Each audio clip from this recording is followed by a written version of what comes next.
Welcome to the Echo Underground podcast. This is Mike, This is Shani. and on this podcast, we talk about movies, TV shows, music, whatever the hell we find interesting at that moment, that week, or that day. And on this podcast, we're going to be talking about a Netflix movie here. May have flown under the radar for you, but we caught it just in time for Black History Month. We have Mudbound, and this is a interesting little Netflix special here. It's not. It was in theaters. Sorry. Oh, I didn't know that. Was it? Yeah, it was on Netflix and in theaters. I didn't know that. Okay, so it was in theaters. But yeah, we're gonna talk about it for the month of February here. Coming off of a lot of pretty strong black movies this month and TV shows. Can we not talk about Black Panther? You said it first, not me. I want y'all to. It's on record now that she said. To this moment, I haven't even said it yet. I got a whole minute. It. I got a whole minute and didn't say anything about. Yeah. You were thinking it. What you mean? You were thinking it. But you said it out loud, anyways. This movie was quick summary here. It's in my opinion, this movie is about poor white people working together with poor black people back in the day. But at the end of the day, it's also better to be poor and white than poor and black. Po. Why are we saying po? Po. That's how they said back in the day. Just because they have an accent, and that's not how they say. I'm being the worst southern accent. I'm relating to their culture, okay, and their dialect and whatever. Anyways, how does this movie resonate with you? What do you think? Honestly, I'm gonna give this movie a B. Okay. It was slow as hell. I ain't gonna lie. Like the first half of the movie, I was like waiting for this. Actually, it started off really good. They, before getting into the spoilers, they had this like dramatic beginning, right? And then the whole movie, you just spent the whole movie just trying to get there.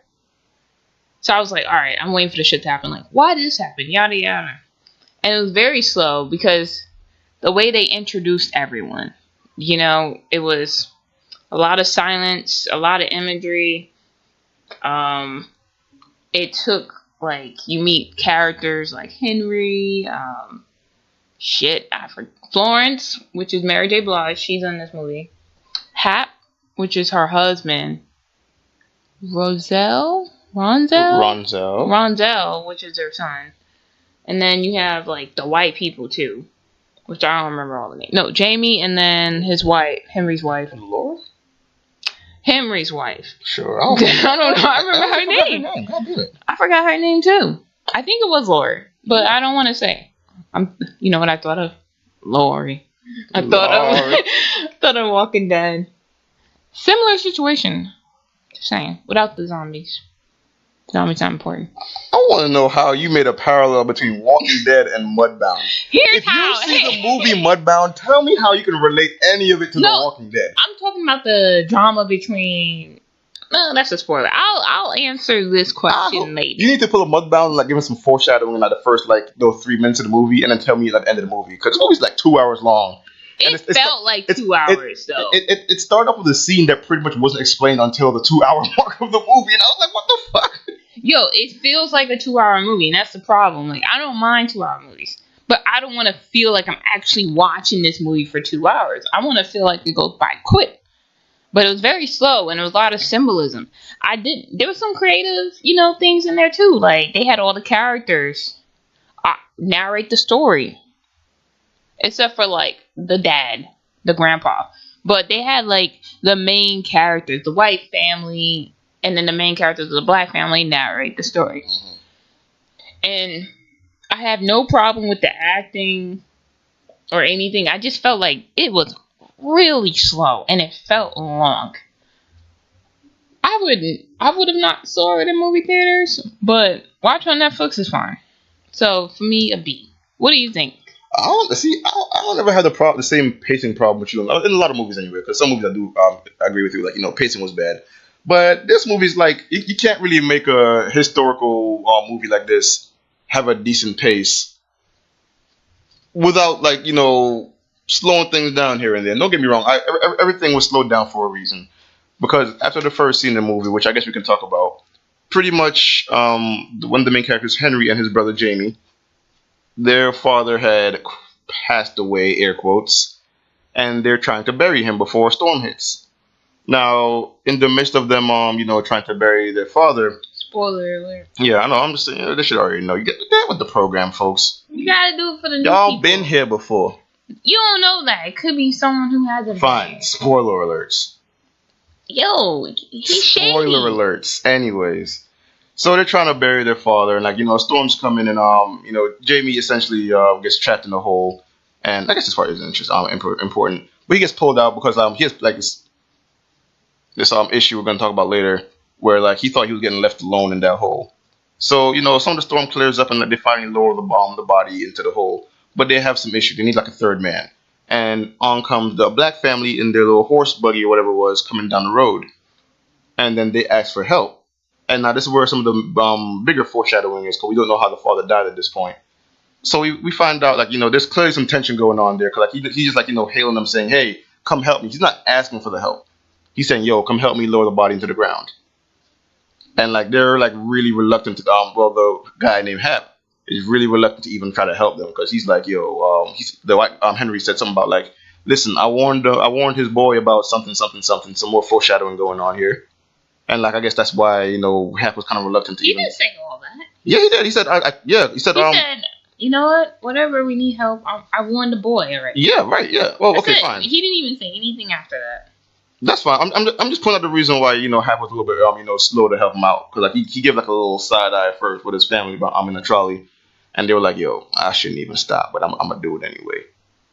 So yeah, the three big things that gets foreshadowed in the beginning of this movie here are the father passing away. We don't know the story behind that in the beginning of the movie. Why Hap was reluctant to help Henry, even though like we can kind of just say back in the day, black folks just was reluctant to help white folks, and I guess there's that. And we don't know what happened to the boy, that they were talking about in reference. So now the movie actually begins. You never said your grade. Oh, I really did not. I'm sorry. I went. My grade is solid 8. I was completely fine with that. This is a good movie to me. Like, the pacing was fine. Like, I had no problem with it. I feel like everything was. I know I keep using this word in a lot of podcasts, but like really procedural. So it takes its time explaining things, so it doesn't like cut the movie down to like half its runtime for the sake of giving the answer away too quick. Like, it slowly feeds you the information. Cause like I'm not gonna lie. Slow.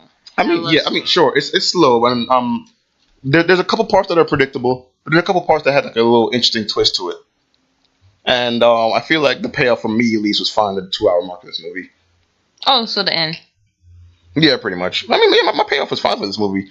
But we'll get to why I was so satisfied with the ending. Well, yeah, go ahead, Shanique. The movie actually begins now. Where's like a little backstory on Henry, I guess? Like, who's your favorite character, I suppose? You could tell Michael's leading the podcast. My favorite character, I guess it's between, I guess Ronzel. Okay. One, I liked him because, when you first meet him, he's like a shy boy, or like in the movie, Colored Boy. Shy boy. He's used a lot of things in this movie, to be honest. Michael took a while to realize someone was racist, but it's okay. Yeah, it took 3, N-words to be dropped before he's like, and a raccoon joke before he was like, yo, I think Pappy might be racist. And I was like, what? That makes no sense. Like, you didn't get it after you called that boy a nigger? Full disclaimer, I figured it out already, but I just said it out loud when Shanique, that's when Shanique decided to say, oh, now you figured it out. No, I figured it out. I just decided to say it out loud after the third N-word and raccoon joke. Okay? Yeah, but why did you say I think? Cause. Anyway, going back, my favorite character is Ronzel because he had an arc in this movie. He started off as like kind of shy, reserved, like he was like saying bye his family, and then as the movie we saw him throughout the war because this is like World War II, and we saw him get more confident. We even saw him fall in love with this white woman, which leads to problems, but. And then later, he eventually gets out of his, town because his family is sharecroppers. So they live on this like little property on the I guess not little property, little house thing because it's not a full house on the actual land. And him, his mother, his father, and then like three younger siblings were all living in this small house. I don't know how many rooms are in there. Probably like. Was it 3? Yeah, it's Ronzo and 3 others. You're right. I just don't. I know it's Marlon, Lily Mae, and one more. Yeah, I forgot that other, but they're not important. So. Oh God. They not. They don't do anything.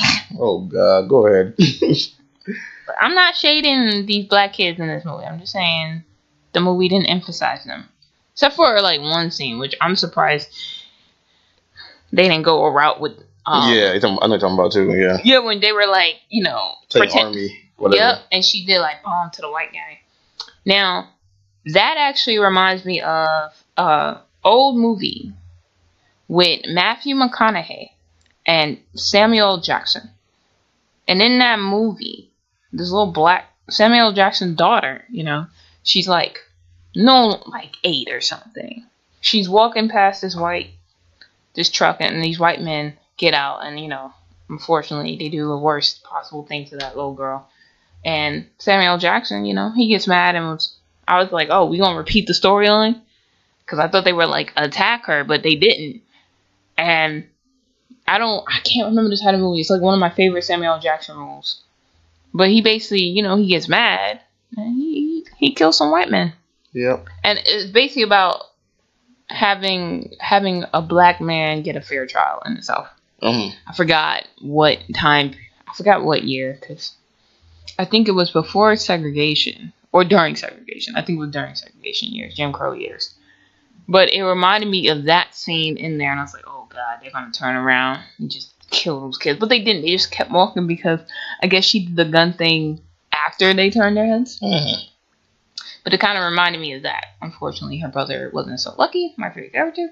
But, he came through a lot of adversity. He came out on top in the end. And I liked his little story arc. And he's the only one who didn't get on my nerves in the entire movie. Besides, actually, the black people did not get on my nerves in this entire movie. Can't say the same for the white people. Cannot say the same at all for those white people. Jamie was alright. I like Jamie. That dude got on my nerves too. I mean, he has his issues, so I can't really blame him for No, I'm blaming him for his own issues. Fine. I'm not blaming him for the actual issues. I am blaming him on how he dealt with it at the same time. Well, that's how people with the issues deal with it. It's a symptom of the issue.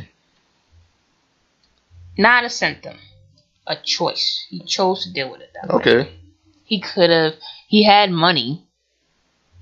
Because I figured he had some money because he could just move around whenever he didn't really work or anything. And the thing is, with that situation, he didn't choose to get help the right way. But hopefully he does better. Yeah. So who's your favorite character? Before I even go into my favorite character, I'm going to talk about Ronzel for a second. So, one of the reasons why Ronzel's on the top of my favorite character list is because I like the fact that this guy got the perspective of being a hero overseas. He finally got the outside perspective looking in, because overseas they're talking about him being like a hero. He had like this white girlfriend and everything, and he felt. What was her name? Rinsel. Rusty? I know Hack was trying to pronounce it. I couldn't really get the full name down, but I know it was in the. We're watching with subtitles on too, so we have no excuse to not know this. But it's something like a Rinsel or something like that. It's like similar to his name actually. Because Ressi. Rinsel. Either way, it's her. Ronzel's European girlfriend. So one thing I like about this movie, the perspective that they gave Ronzel, about actually being at a higher status overseas than he is back home. Because we hear the story a lot about when people go overseas to fight and then they come home and they get treated like shit. It goes across the board from just black people, just veterans in general. They go overseas and fight and they come home and, people are poor or displaced or they have mental illness that they can't get the right treatment for, just a whole bunch of stuff going on. And he got that perspective. And this is a little bit different from back in the day too, because he went from being zero to back to zero, and it's a weird transition to deal with for Ronzel. I admit I can't relate to it obviously, but I kind of understand why he'd probably be a little bit messed up in the head coming back, because there's a scene later when he came back where it kind of showed he still has that pride for fighting for his country, even though his country saw him as a lesser human being. But that aside, my favorite character, I'm actually going to give it to Jamie. Now, don't get me wrong. I actually want to give it to Ronzel too, But I want to give to Jamie for being, as Ronzel said, one of the good ones, because essentially all I guess outside maybe the doctor, I suppose. I don't know. I'm not going to nitpick here. Essentially, although the white people in this movie, they were like pretty, distancing when it came to black people. Maybe not the wife so much, because the wife at least like cared, especially after she had her little issue in the movie. But Jamie, I don't know. I feel like he was the one kind of guy who just looked out for Ronzel when he came back, because I feel like the one thing that brought them together was the whole fact that they're both in the military, and them being in the military gave them this weird friendship where it actually worked out for them, even though he still had to be careful around other white people. But yeah, Jimmy's a cool guy. He's pretty funny. He's a little irresponsible, but he's also going A through little? he's going through a lot of PTSD from the movie, because he had like two guys in his airplane get shot. Yeah, that was pretty brutal. Yeah, and they were pretty graphic about the details about them getting shot, because it's a gun from an airplane going Well, right through your head. here's my thing. I think one thing about this movie showed that, I guess maybe what Ronzel went through, he was prepared to see more fucked up shit than Jamie was. Mm-hmm. Because he had the same issue. Yeah. He had his friend die right in front of him in that tank. That's true. Really badly, too. Mm-hmm. And yeah, he shaked up and everything, but he wasn't, drinking and driving like Jamie was. Well, it was like the character they had even before that, though. 'Cause, him being a black person, he's probably not drinking and driving, versus Jamie, who was like yeah, but you didn't even see Ronzel drink before he met Jamie. And we know that. Well, that's why sometimes they cope different, because Jimmy was at least different. Drinking before. They're two different characters before that, and they handled it two different ways. Yeah, but I think because Ronzel wasn't as privileged, he was able to take more. Yeah, he was still having issues, but he at least seen like really fucked up things. I don't think until like probably the end of the movie, Jamie was like, "Man, that's really fucked up." Yeah, that's probably the worst thing he's ever saw. Yeah. War. I mean, World War II was supposed to be like really fucked up. Yeah, it's one of the deadliest wars in human history. Is that the war we used? No, that's not the war we used. The atomic bomb. It is. War. Yep, sure is. We should not be using that. No one should use that. Yeah. And it was the war is actually a big deal in this movie, because it's always like this background issue. Well, not background issue, but like it's a issue that's referenced a lot and paid a lot of attention to, because Jamie from the white family has been and he's enlisted, and Ronzel's also enlisted, and pretty much the family. There's a part of the movie where Ronzel wasn't really too big in the story, pretty much just focusing on having the family taking care of the farm. Well, yeah. While going through a whole bunch of really fucked up rain. Like, don't get me wrong. Where were they at, though? I think what was it, Mississippi or Kentucky or some shit? I forgot. I don't know. I was like, why is it always raining? What the hell is happening? Maybe they're in rain season. Maybe that's what it is.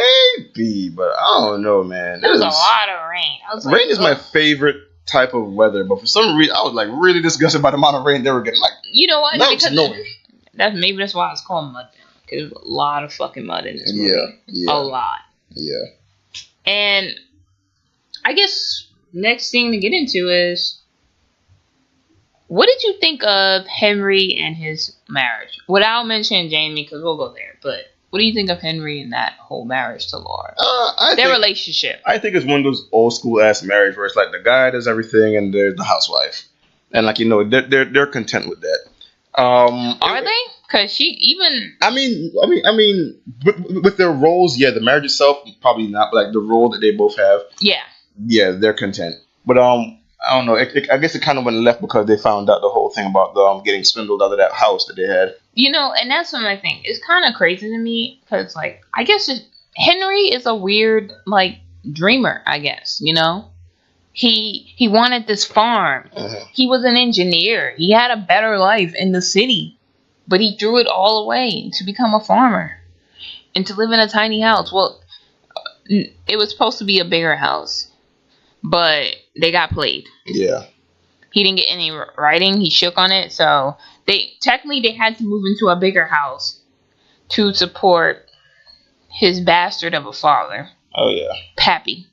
Because we never got his real fucking name. But that's true. Yeah. So they moved into a bigger house to support Pappy and then their 2 daughters. Right. Yeah, 2 daughters. And then what happened was like, oh shit, sorry, you're not living here. So now they had to actually live on the farm. Right. And, only shower on Sundays and get all muddy and dirty all the time for Henry's dream. And if, Henry probably wouldn't even talk to me. But I would say, I don't think his dream was worth it. I don't think he did a lot of research. I think he was a little bit irresponsible. Yeah. But you think a college graduate from Ole Miss in engineering would know better than to shake on a deal for a freaking house? Not even that. And then pour all your money into it on top of that too. It's it's a little ridiculous. Yeah, and it's kind of even though when he said he gave $100, I'm like, I forgot how much $100 used to be worth. Yeah. Now $100 is a bill. $100 goes a long way in my world, so fuck that. No, you know what I mean. It's a bill or maybe some clothes. You cannot rent a house for $100 anymore. No. You can't even rent a good hotel room for $100 anymore. It's a phone bill these days. That's true. So when he said $100, man, I wish I could rent a house for $100. Shit, I'd be doing with current inflation, sure. Yeah, but I was just it's the way it is. But yeah, I think Henry was a little irresponsible. I think Laura, we're gonna call her that, even though I don't think that's her real name. I think she settled for Henry. I think she saw him as an escape because she talked about when she was doing her whole narrative. She said she saw Henry as an escape from her sheltered life. Because, her mom was basically treating her like an old maid because she was 31, a virgin, doesn't have no man. And the mom was basically thirsty to Henry saying, hey, do this. Right. Take her, You're my son's boss, but take her. Right. Pretty much she fell for the first thing that fell in her lap, essentially. Yeah, and it was a way to get from her mother. And then Henry, he was respectful to her. I can't say he, right. He wasn't slapping her around or anything. He was actually really sweet for most of the movie. He had moments where he lost his temper, but he was really sweet most of the movie. Yeah. Even when they go through further down the line, spoiler, when they lose their child, he sat in the bed while she cried. And then when their daughters were sick, he ran to get Florence. Yeah, whooping cough, right? To help her. When I forgot, something else happened. Something else where he was really there for his wife. And she was there for him too. When Henry's father embarrassed the hell out of him in front of everybody. Right. Which, by the way, the guy that said no to renting the house was also one of the KKK guys, but... Oh, I didn't realize. Yeah, I was like, you look the same. But yeah, when Pappy embarrassed the shit out of Henry after they got swindled, she didn't embarrass him. She didn't be like, ugh. She didn't make a scene. She stood by him. When they moved there, she even said in the movie, I didn't say anything. Right. But she stood her ground on piano. And she gave him 2 beautiful children. And she supported him. So, oddly enough, they had a pretty, not dysfunctional marriage for most of the movie. It wasn't necessarily a happy marriage either, though. She did mention that, he's not a romantic or anything. But I don't know. I thought that, say what you gotta say. He's over here acting crazy. I thought that she didn't mind that he wasn't a romantic. I thought that she didn't mind that because she liked that he knew what he wanted. And that he wanted her and he desired her. Right. So I think she got over the fact that he wasn't a romantic. But, that's me on that. And I think that leads to the next segment, her relationship with Jamie. I think what Jamie had is that he's cuter than Henry. Let's keep that real. A little more charming. A lot more charming, actually. A lot more charming.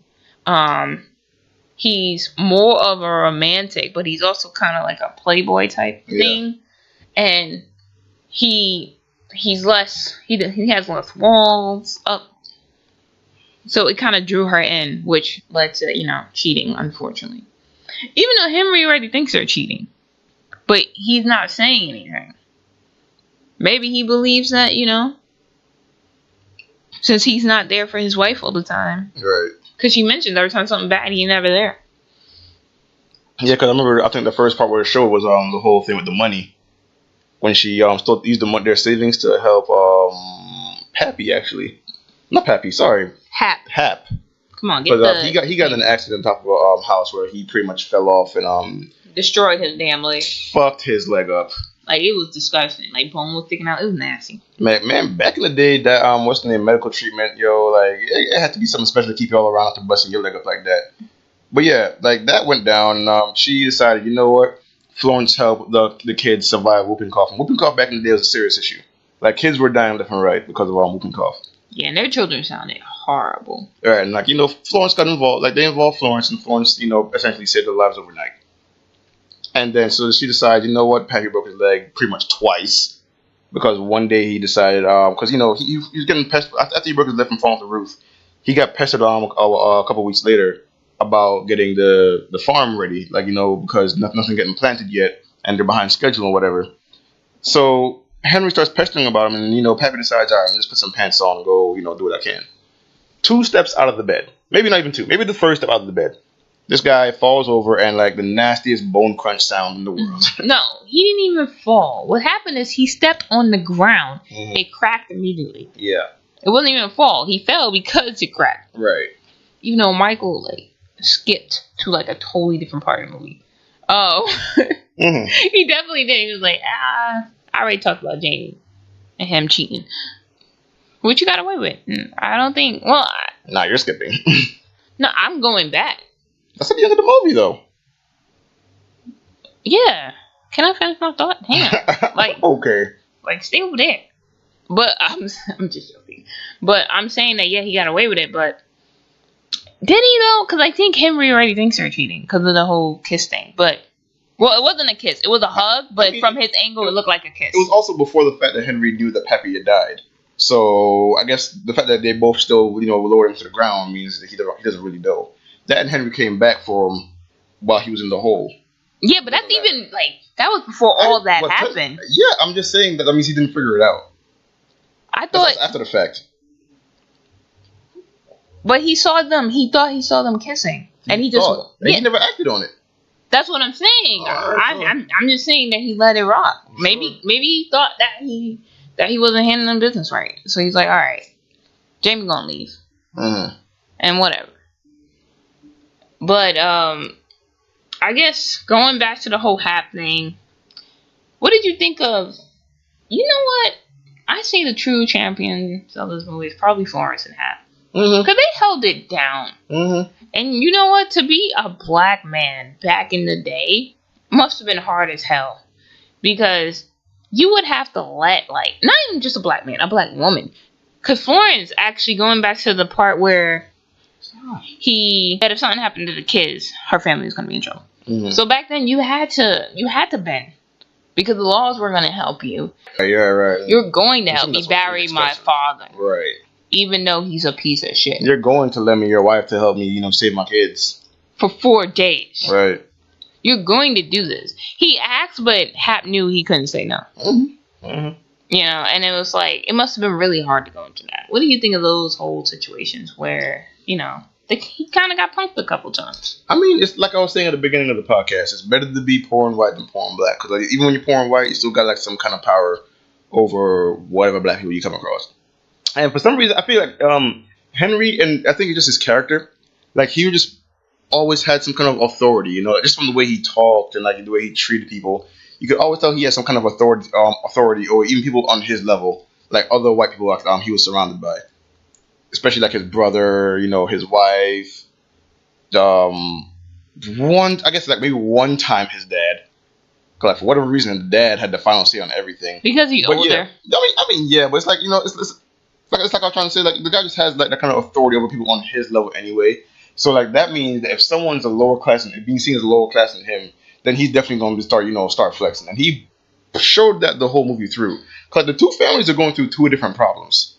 You know, like one's trying to like they're both really trying to survive. Now that I think about it, they're both really trying to survive. But like, they gotta like one's on the submissive end and one's on like the other dominating end, and that kind of relationship has to like work in order for that farm to survive. Farm survives. That means they both survive. But like he just been put in a weird Hap's been put in a weird position where it's like you gotta just do your best while being less. Yeah, and that's basically it. I'm putting that on a shirt. But yeah. No, do not put that on the shirt. No one who listens to this podcast better put that on a shirt. If I see it on a shirt on the street, I will find you. Anyways. No, he won't. He was doing his best while being a lot less. So like I was saying, like you're right. Hap is a true freaking hero in this movie too, because he held it down while the sun was out there. He's definitely he's a church guy. He's a pastor. Pastor in his with a horrible hair, roofless, wallless church, but they held it down for their God anyway. Yep. So like this guy, one thing he always had is faith, and like he played by the book. He never tried to deviate from like pretty much like what Ronzel does. He never tries to go on the offensive. He pretty much like one time he did kind of shade Pappy when he was burying him, and like he was saying like a prayer for him or whatever it was. That was not a prayer. That was I hope you stay from there. The Bible. Like he said, don't wake die up and no stay more. Dead. Right. Go to hell. Don't get up no more. I think Henry caught on to a part of it, but like he didn't really say anything about it. Like I guess he's not too much of a church guy to figure out the actual meaning of his words. But I thought that was such a cool part of the movie. I don't even think you need to read it. I think Henry did caught on because everyone kept looking at him, but they knew they couldn't say anything because he deserved every word that he was saying. Probably. I mean, I figured Henry already knew too. Like his dad was a piece of shit. Because we've been talking about Pappy passively right now, but Pappy is probably the antagonist of this movie is not really like a person moment situation. Yeah. But I'll put Pappy as a fucking antagonist too, because he pretty much put the ball in motion for a lot of bullshit to happen. Yeah, oddly enough, I think he's more of a villain than an antagonist. I mean, they're kind of the same thing. No, because an antagonist usually is someone who's a main character, who's a direct enemy of the protagonist. Sure. So like he's just like a minor villain. Like if you ever play a game, he's like that annoying little mini boss that you get halfway through the damn level, where you're like, oh, I gotta go through you, but he's not important. Pappy's not really important. You knew what his whole purpose was there to literally just make Ronzel's life hell. Not even just Ronzel. He was not a nice man to even his son, his daughter-in-law. He basically called his daughter-in-law a slut. Yeah. And then, which probably pushed her to hell. I'm just gonna fuck Jamie anyway. And then, he didn't want to move over for Hap to help them move in because he was like, I ain't moving over for no nigger. And at this point, according to Michael, he wasn't racist yet. And then... Not even going to dignify it. Whatever. I already explained myself. I'm not going to stop defending myself. But, and then he, every time he saw the family, Florence, he was like, nigger. There was a scene with Ronzel in the store, which put Ronzel on Pappy's radar. He's like, oh, boy, you've been overseas. You forgot where you are. Niggers use the back door. And, Henry, stopped the situation because, Hap in Florence. But he told him, he went over to the house and warned him, chill the hell out. Right. You back home. Slow that shit down, right? And, for the most part, he did. He didn't, Ronzel didn't even, really provoke him. And it kind of leads into, the whole... Basically, I guess, what really makes us angry at Pappy is that he... So Jamie and Ronzel are talking in the car because they build up a bond because they both have PTSD. And they just talk about the war and say how it's better over there and all this stuff. And Ronzel gets a letter from his German girlfriend saying, hey, you have a son. And sends her a picture. And Ronzel leaves it in the car by accident. Pappy gets in the trunk. Not the trunk, Lord. The car, sees a picture. In the South, that's an absolute no-no. That is a crime. Well, then he probably saw him in the front seat with Jamie as well driving around. No, he didn't. He was asking just to be an ass, or he was asking because he asked Jamie. Yeah, he either already knew or Jamie told him. Right. But he asked Jamie when Jamie and his father was fighting, like, "Yo, who the fuck was in your car?" Right. And Jamie's dumbass said his name. Yep. And then he got in the car, found a picture, and so obviously there's only one person it could be because it's a white woman with a black child. Mm-hmm. Clearly that child ain't Jamie's. So one thing led to another. Pappy called the KKK, which is odd enough. One of the members is the same dude from the store, and who is the same dude from the rented house in the earlier movie. Almost same person. If not, they look hella alike. And they call it KKK, and they beat the shit out of Ronzel. And then they kidnap Jamie and beat the hell out of him too. And they basically make Jamie was trying to protect Ronzel. No, but that's why he got his ass kicked. I mean, yeah, but I feel like they were gonna beat his ass anyway. Because usually, I think back then when white people stood by black people, they got their ass beat too. Yeah. So yeah, that's what I'm saying. Like he was trying to stand by Ronzel and protect him, but that leads into your what you just said, where he got his ass kicked because he was in the wrong place. He was trying to defend the wrong person. Yeah, but I think they would have kicked his ass just for being his friend. Maybe. I thought they'd beat your ass for that too, because you're like a race traitor or something like that. I forgot what it's called. But basically, it leads to this really fucked up scene where both Ronzel and Jamie are getting their ass kicked. They make Jamie pick what parts of him to cut out, which was either his tongue, his eyes, or his balls. Or he dies, basically. Mm-hmm. I predicted, right? And I said he would choose his tongue. So you would never tell anyone. Because I think the way Ronzel was acting, he would have told. He would snitch. So, in a weird way, Jamie protected him. But that whole scene was fucked up, and I was like, I can't wait till you die, Pappy. I can't wait. I thought he was going to die originally when Jamie put the gun in his head, but that was not it. Well, I could also tell because, he in the beginning of the movie, they were, like, lowering his body into the ground. I don't think they'd be, like, burying him if, like, they found a bullet hole in his head. So... maybe. I mean, they had a clear look at his body before they put him in that box. I mean, yeah, but he didn't, so maybe that was his funeral. Bullet hole or not. Because they didn't do autopsies back then. Well, you can see a bullet hole. That's the problem. They at least said, yo, my dad got killed. Yeah, but he still has to get buried. There's no morgue. Alright. So where would his body go? No, I'm saying if... You're saying you predicted that's how Pappy would have died, right? Yeah. If that's how Pappy died, they would have saw that in when they put him in the box, when they buried him. Right. So how would that be possible if they saw a bullet hole in his head? Why would they not still bury him? Maybe I'm confused. It'd probably be a different divergent story for the movie. Like they'd probably say, "Hey, my father didn't die naturally; he was murdered. Let's get to the bottom of this. Not just let's put him in a hole and forget that you got shot in the head." Like, here's my thought process. Here's my thought process. I thought they would just skip ahead and show them burying him. I didn't think they would even... The movie's fucking 2 hours. I didn't think they would actually try to solve the murder. Sure. Henry lazy and Jamie don't care. So, and I know the wife don't care. So, I was not going to be like, oh, I thought they would just skip ahead and then bury him. At the end of the day, I'm glad he didn't get shot. Because the way he went out was... You can say it. Was good. Pretty much Jamie went after the fact. Jamie pretty much caught Pappy in his sleep and put a pillow over his head and put him into eternal sleep to the point where he won't be waking up.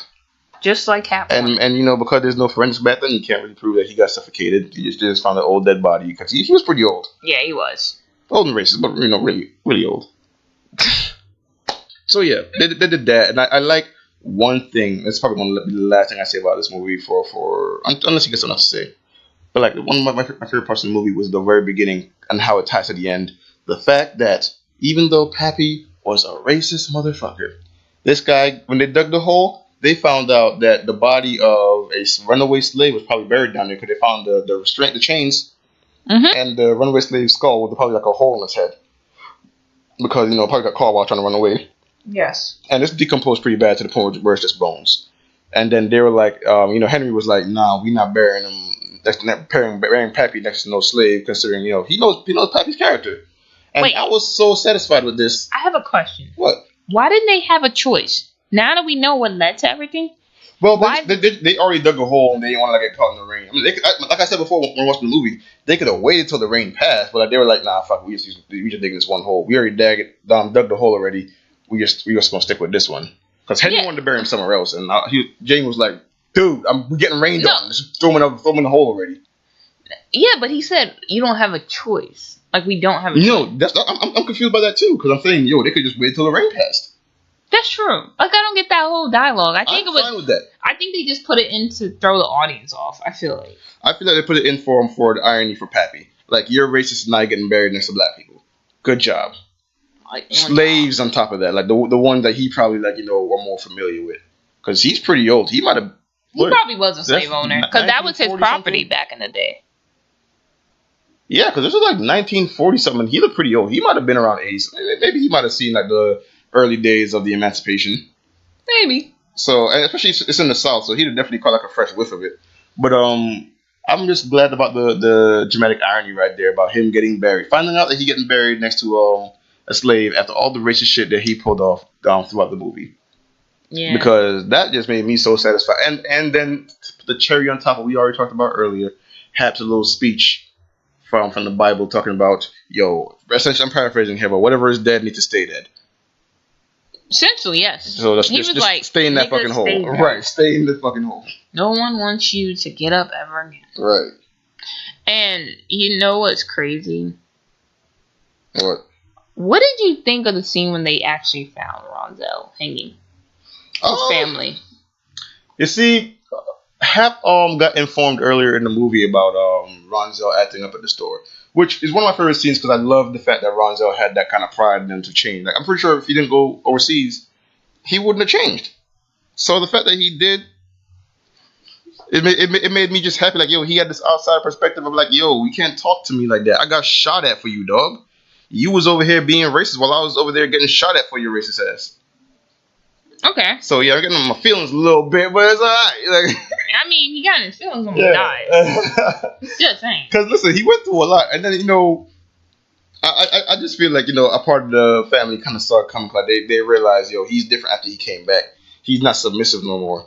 Don't get me wrong, he's the kind of person you want to be proud of because like he's putting his foot down. But back in the day, putting your foot down, I think expecting him to get attacked and seeing him get attacked are two different things. Yeah. Like if I knew someone who's acting fool with gangs and stuff, and I let's say I'm expecting the gang to attack them, right? Mm-hmm. Seeing them shot or beaten, I would be like, holy shit. But they were crying. It was a sad scene. It was a sad scene, especially the mom.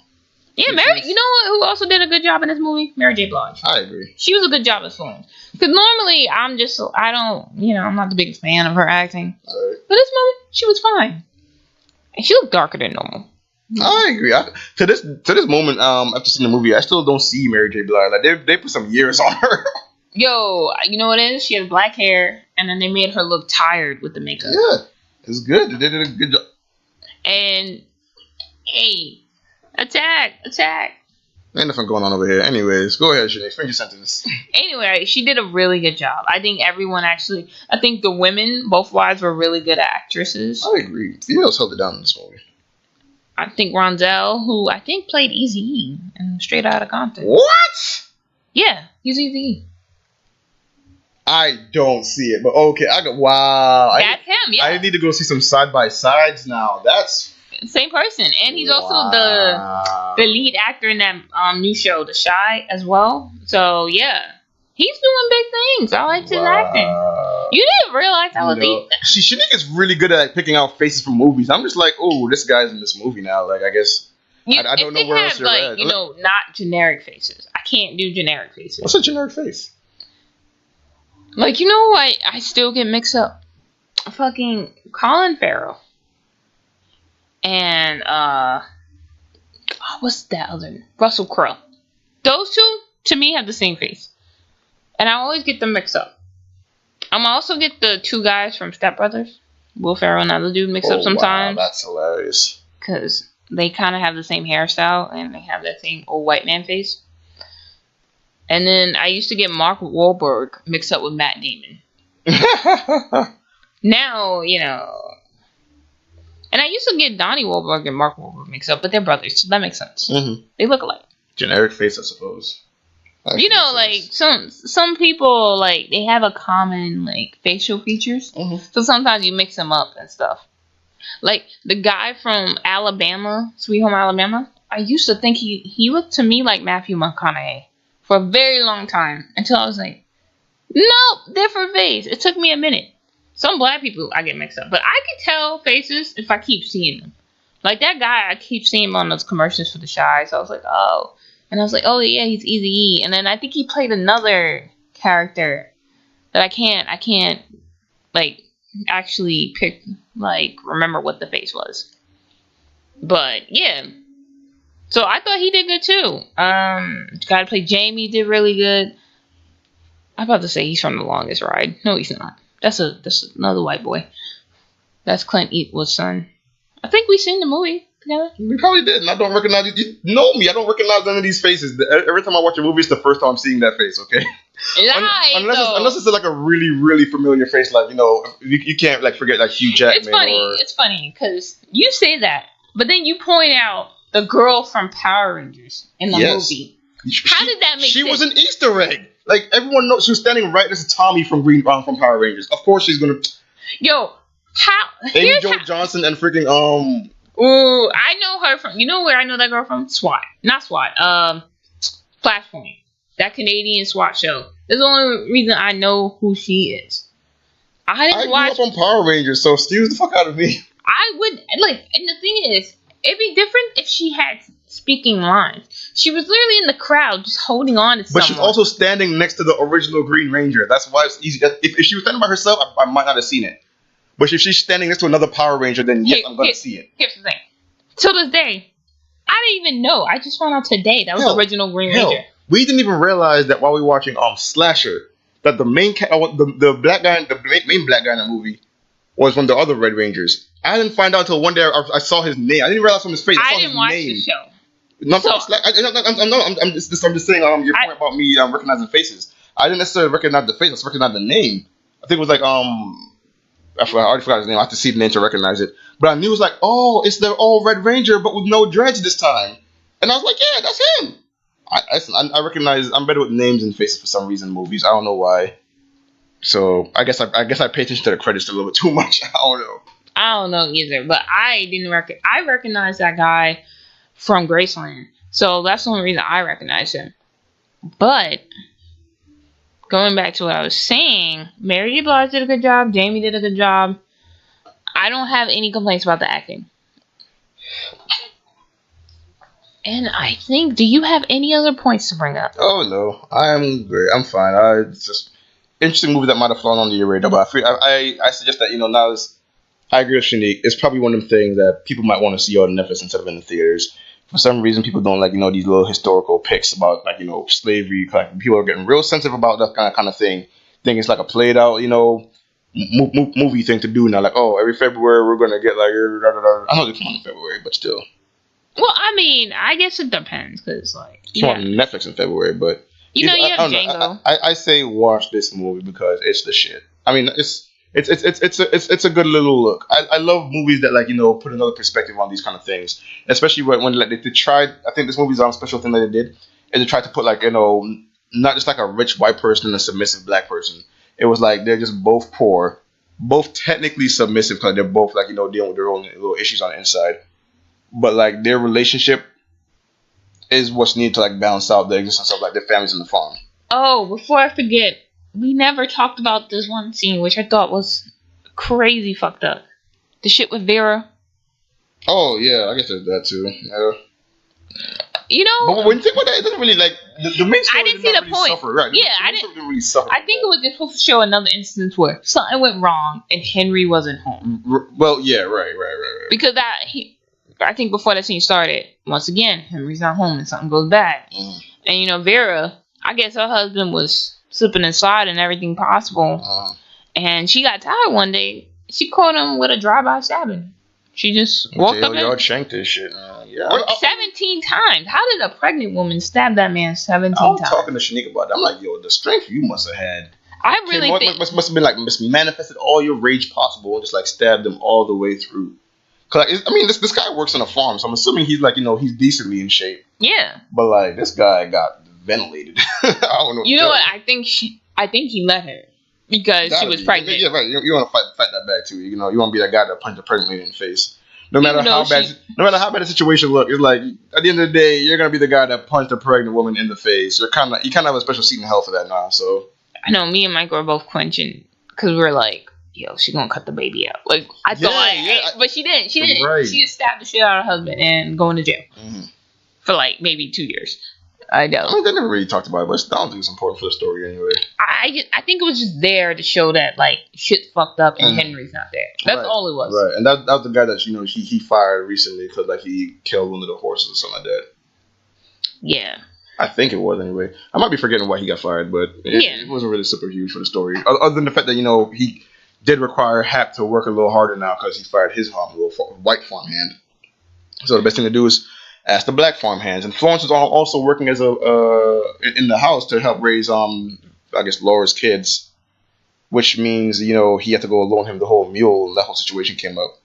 Well, Florence was working in the field, but they weren't working fast enough. Right. So that's why the mule thing happened. Right, but I'm just saying, like, Florence couldn't really help out in the field as much because she was busy helping Henry's wife. So. Yeah, but I thought Hap said she's working day and night. Yeah, because she's doing both things. Oh, I thought she was. She pretty much has 2 jobs. That's the only thing keeping them afloat. Really? Because I didn't see Florence with the kids unless something went wrong. She offered her job to help around their house. Mm-hmm.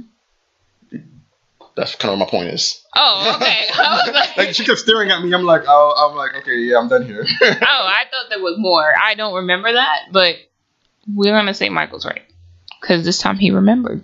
That's all that matters. Anything? I'll give my closing remarks. Overall, it's okay. It's okay. It's not the best movie, but it damn sure ain't the worst.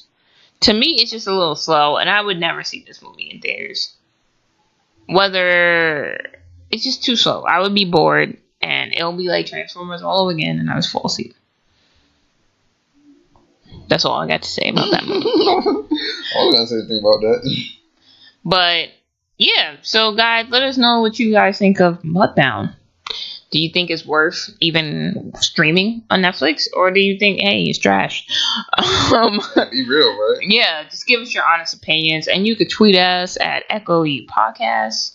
You can also send us emails at echoundergroundpodcast@gmail.com. We do read them, and you can, like, comment, and subscribe or follow on our many social media apps, including iTunes, Facebook, SoundCloud, Twitter, obviously, Stitcher. And that's all under Echo Underground Podcast. And we'll see you guys next episode. Bye. See ya.